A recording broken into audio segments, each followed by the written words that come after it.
हाय दोस्तों, आप सभी को हमारे YouTube channel DC study point में बहुत बहुत स्वागत है। आज हम लोग 2023 को होने वाले आकांक्षा के मॉडल पेपर को सॉल्व करने वाले हैं।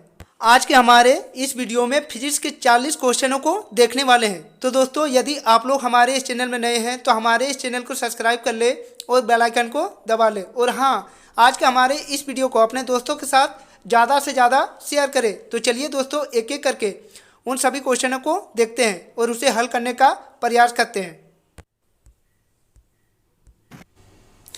आज के हमारे इस सेट का पहला क्वेश्चन कह रहा है कि ओम के नियम का निरूपण करने वाला वक्र है। पहला ऑप्शन रेखीय, दूसरा ऑप्शन कोजीय फंक्शन, तीसरा ऑप्शन परवलय या चौथा ऑप्शन अति परवलय। तो इस सवाल का सही जवाब होगा ऑप्शन नंबर 1 रेखीय। हमारा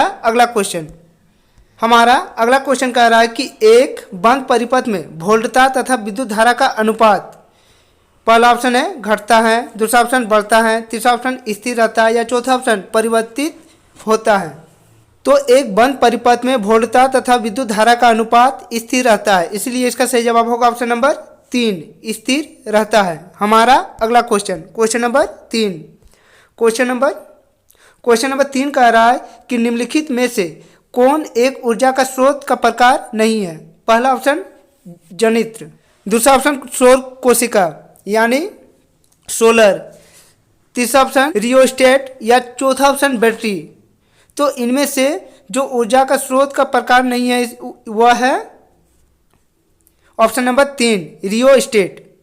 हमारा अगला क्वेश्चन नंबर 4 कह रहा है कि 2 ओम, 3 ओम तथा 5 ओम के 3 प्रतिरोधों को समांतर क्रम में जोड़ा गया है। तुल्य प्रतिरोध होगा। पहला ऑप्शन 31/30 ओम, दूसरा ऑप्शन 30/31 ओम या तीसरा ऑप्शन 10 ओम या चौथा ऑप्शन इनमें से कोई नहीं।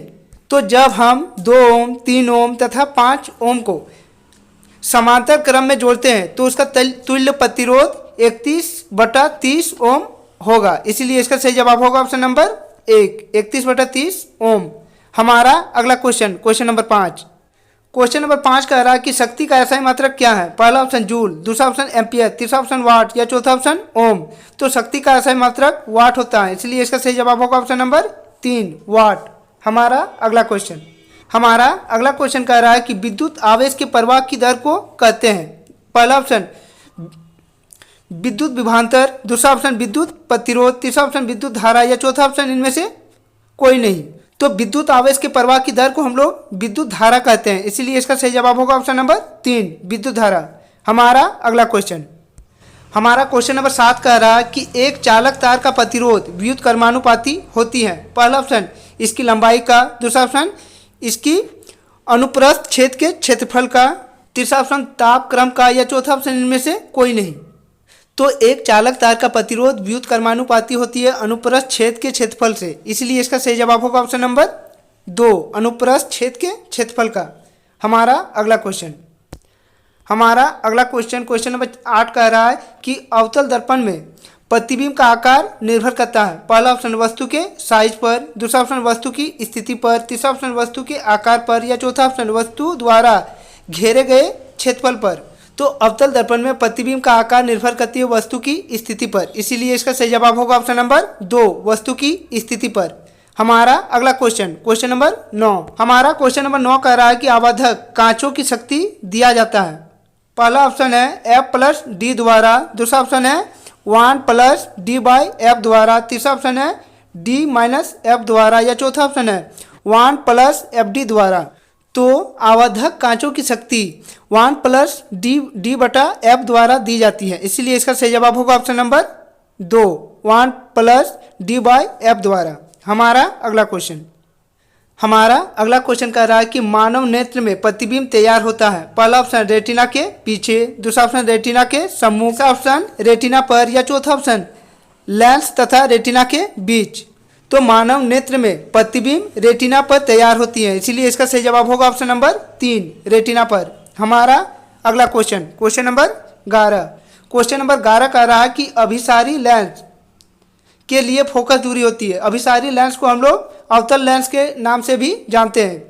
तो अवतल लेंस के लिए फोकस दूरी होती है क्या, धनात्मक या ऋणात्मक या शून्य या अनंत। तो हम लोग जानते हैं कि अभिसारी लेंस में फोकस दूरी ऋणात्मक होती है और उत्तल लेंस में फोकस दूरी धनात्मक होती है। इसीलिए इस सवाल का सही जवाब होगा ऑप्शन नंबर 2 ऋणात्मक। हमारा अगला क्वेश्चन नंबर 12।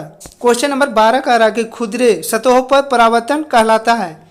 पहला ऑप्शन है नियमित परावर्तन, दूसरा ऑप्शन है अनियमित परावर्तन, तीसरा ऑप्शन है नियमित अपवर्तन या चौथा ऑप्शन है अनियमित अपवर्तन। तो खुदरे सतहों द्वारा परावर्तन को हम लोग अनियमित परावर्तन कहते हैं, इसीलिए इसका सही जवाब होगा ऑप्शन नंबर 2 अनियमित परावर्तन। हमारा अगला क्वेश्चन कह रहा है कि अपवर्तन के दौरान वह मात्रा जो परिवर्तित नहीं होती है। दिशा, दूसरा ऑप्शन है चाल, तीसरा ऑप्शन है आवृत्ति या चौथा ऑप्शन तरंग दैर्ध्य। तो अपवर्तन के दौरान आवृत्ति की मात्रा परिवर्तन नहीं होती है, इसलिए इसका सही जवाब होगा ऑप्शन नंबर 3 आवृत्ति। हमारा अगला क्वेश्चन कह रहा है कि नेत्रिका की तुलना में यौगिक सूक्ष्मदर्शी में अभिदृश्यक लेंस में है। पहला ऑप्शन ऋणात्मक फोकस दूरी, दूसरा ऑप्शन शून्य फोकस दूरी, तीसरा ऑप्शन छोटी फोकस दूरी या चौथा ऑप्शन बड़ी फोकस दूरी। तो इस सवाल का सही जवाब होगा ऑप्शन नंबर 4 बड़ी फोकस दूरी। हमारा अगला क्वेश्चन कह रहा है कि समकोण प्रिज्म का एक कोण होता है। पहला ऑप्शन 30 डिग्री, दूसरा ऑप्शन 45 डिग्री, तीसरा ऑप्शन 90 डिग्री या चौथा ऑप्शन 60 डिग्री। तो समकोण प्रिज्म का एक कोण 90 डिग्री होता है, इसलिए इसका सही जवाब होगा ऑप्शन नंबर 3 90 डिग्री। हमारा अगला क्वेश्चन कह रहा है कि लेंस द्वारा अपवर्तन के बाद मुख्य अक्ष के समांतर किरण गुजरती है। पहला ऑप्शन प्रकाशित केंद्र द्वारा, दूसरा ऑप्शन शीर्ष द्वारा, तीसरा ऑप्शन फोकस बिंदु द्वारा या चौथा ऑप्शन क्रोड द्वारा। तो लेंस द्वारा अपवर्तन के बाद मुख्य अक्ष के समांतर किरण फोकस बिंदु द्वारा गुजरती हैं, इसीलिए इसका सही जवाब होगा ऑप्शन नंबर 3 फोकस बिंदु द्वारा। हमारा अगला क्वेश्चन नंबर 17 कह रहा है कि यदि किसी लेंस की शक्ति 2 डायोप्टर है तो फोकस दूरी क्या होगी? 0.5 मीटर होती है। हमारा अगला क्वेश्चन नंबर 18 कह रहा है कि आपतन कोण तथा अपवर्तन कोण का अनुपात है। पहला ऑप्शन न्यूटन का नियम, दूसरा ऑप्शन परावर्तन का नियम, तीसरा ऑप्शन गुरुत्वाकर्षण का नियम या चौथा ऑप्शन स्नेहल का नियम। तो आपतन कोण तथा अपवर्तन कोण का अनुपात स्नेहल का नियम कहलाता है, इसीलिए इसका सही जवाब होगा ऑप्शन नंबर 4 स्नेहल का नियम। हमारा अगला क्वेश्चन कह रहा है कि इंद्रधनुष तैयार होता है जब सूर्य प्रकाश परावर्तित होता है। पहला ऑप्शन कुहासा से, लाखों वर्षा बूंदों से, तीसरा ऑप्शन बादलों से या चौथा ऑप्शन कुहासा से। तो इंद्रधनुष तैयार होती है जब सूर्य का प्रकाश लाखों वर्षा बूंदों से परावर्तित होती है, इसीलिए इसका सही जवाब होगा ऑप्शन नंबर 2 लाखों वर्षा बूंदों से।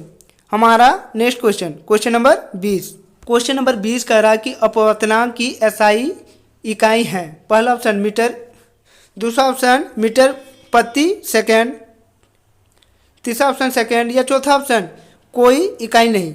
तो अपवर्तनांक का कोई इकाई नहीं होता है, इसीलिए इसका सही जवाब होगा ऑप्शन नंबर 4 कोई इकाई नहीं। हमारा अगला क्वेश्चन नंबर 21 कह रहा है कि प्रदत्त चित्र में प्रकाश किरण अभिलंब रूप से कांच के स्लेब पर पड़ता है। अपवर्तन कोण क्या है? तो इस फिगर को देख के हम लोग को अपवर्तनांक का मान 90 डिग्री लग रहा है, इसलिए इसका सही जवाब होगा ऑप्शन नंबर बी 90 डिग्री। हमारा अगला क्वेश्चन नंबर 22 कह रहा है कि 20 सेंटीमीटर फोकस दूरी वाला उत्तल लेंस की शक्ति है। पहला ऑप्शन -5 डायोप्टर, दूसरा ऑप्शन +5 डायोप्टर, तीसरा ऑप्शन +0.5 डायोप्टर या चौथा ऑप्शन -0.5 डायोप्टर। तो 20 सेंटीमीटर फोकस दूरी वाला उत्तल लेंस की शक्ति +5 डायोप्टर होता है, इसीलिए इसका सही जवाब होगा ऑप्शन नंबर 2 +5 डायोप्टर। हमारा अगला क्वेश्चन है कि निम्नलिखित में से कौन सा चित्र सही है? जो आकृति 1 दिया गया है वह आकृति सही है, इसीलिए इसका सही जवाब होगा ऑप्शन नंबर 1। हमारा अगला क्वेश्चन है कि किसी विद्युत धारावाही सीधी लंबी परिनालिका के भीतर चुंबकीय क्षेत्र। पहला ऑप्शन शून्य होता है, दूसरा ऑप्शन इनके सिरे की ओर जाने पर घटता है, तीसरा ऑप्शन इनके सिरे की ओर जाने पर बढ़ता है, या चौथा ऑप्शन सभी बिंदुओं पर समान होता है। तो किसी विद्युत धारावाही सीधी लंबी परिनालिका के भीतर चुंबकीय क्षेत्र सभी बिंदुओं पर समान रहता है, इसीलिए इसका सही जवाब होगा ऑप्शन नंबर 4, सभी बिंदुओं पर समान होती है। हमारा अगला क्वेश्चन कह रहा है कि ट्रैफिक संकेतों में लाल प्रकाश का प्रयोग होता है, कारण रक्त का रंग लाल होता है, दूसरा ऑप्शन प्राणी लाल रंग को पहचान सकता है, तीसरा ऑप्शन लाल प्रकाश सबसे कम प्रकीर्णन होता है, या चौथा ऑप्शन लाल खतरा का संकेत है। तो ट्रैफिक संकेतों में लाल प्रकाश का प्रयोग लाल प्रकाश का सबसे कम प्रकीर्णन के कारण होता है, इसलिए इसका सही जवाब होगा ऑप्शन नंबर 3, लाल प्रकाश सबसे कम प्रकीर्णित होता है। हमारा अगला क्वेश्चन नंबर 26 कह रहा है कि मरीचिका एक उदाहरण है।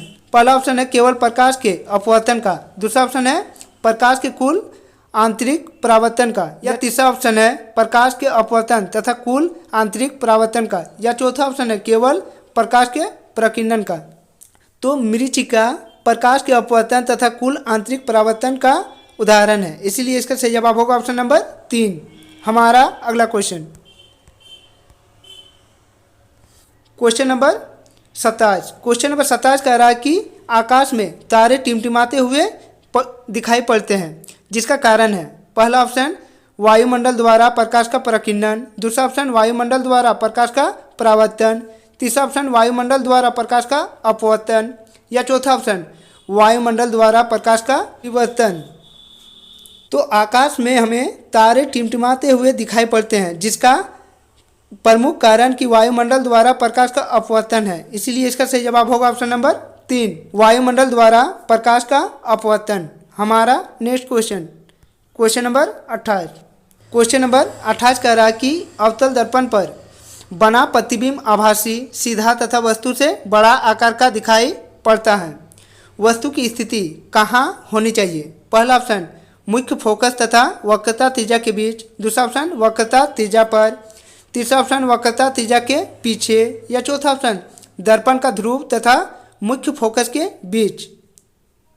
तो जब हमें अवतल दर्पण पर बना प्रतिबिंब आभासी सीधा तथा वस्तु से बड़ा आकार का दिखाई पड़े तो वह वस्तु दर्पण का ध्रुव तथा मुख्य फोकस के बीच स्थित है, इसीलिए इसका सही जवाब होगा ऑप्शन नंबर 4, दर्पण का ध्रुव तथा मुख्य फोकस के बीच। हमारा अगला क्वेश्चन नंबर 29 कह रहा है कि दर्पण से आप जितना भी दूर में खड़े हो आपका प्रतिबिंब सीधा ही दिखाई पड़ेगा। दर्पण का प्रकार होने की संभावना है, पहला ऑप्शन समतल दर्पण, दूसरा ऑप्शन अवतल दर्पण, तीसरा ऑप्शन उत्तल दर्पण, या चौथा ऑप्शन समतल तथा अवतल दर्पण। तो जब हमें किसी दर्पण से जितना भी दूरी पर खड़ा रहे प्रतिबिंब सीधा ही दिखाई पड़े तो वह समतल तथा अवतल दर्पण दोनों हो सकती है, इसीलिए इसका सही जवाब होगा ऑप्शन नंबर 4, समतल या अवतल। हमारा अगला क्वेश्चन नंबर 30 कह रहा है कि एक प्रायोगिक विद्युत मोटर में कुंडली को कहा जाता है। पहला ऑप्शन आर्मेचर, दूसरा ऑप्शन एमीटर, तीसरा ऑप्शन ध्रुव, या चौथा ऑप्शन स्पिल्ट। तो एक प्रायोगिक विद्युत मोटर में कुंडली को हम लोग आर्मेचर कहते हैं, इसीलिए इसका सही जवाब होगा ऑप्शन नंबर 1, आर्मेचर। हमारा अगला क्वेश्चन नंबर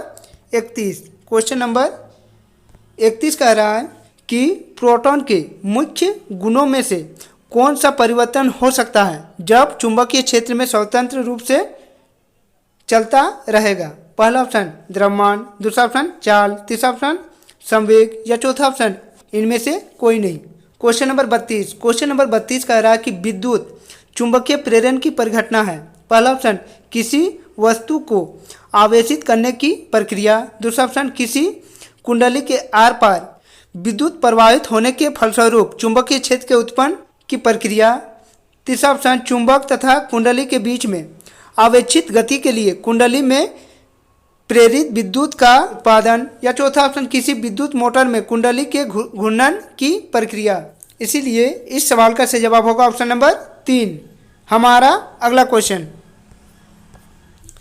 हमारा अगला क्वेश्चन कह रहा है कि विद्युत धारा उत्पन्न करने वाला उपकरण है। पहला ऑप्शन जनित्र, दूसरा ऑप्शन गैल्वेनोमीटर, तीसरा ऑप्शन एमीटर या चौथा ऑप्शन मोटर। तो इनमें से जो जनित्र है वह विद्युत धारा उत्पन्न करने वाला उपकरण है, इसीलिए इसका सही जवाब होगा ऑप्शन नंबर 1 जनित्र। हमारा अगला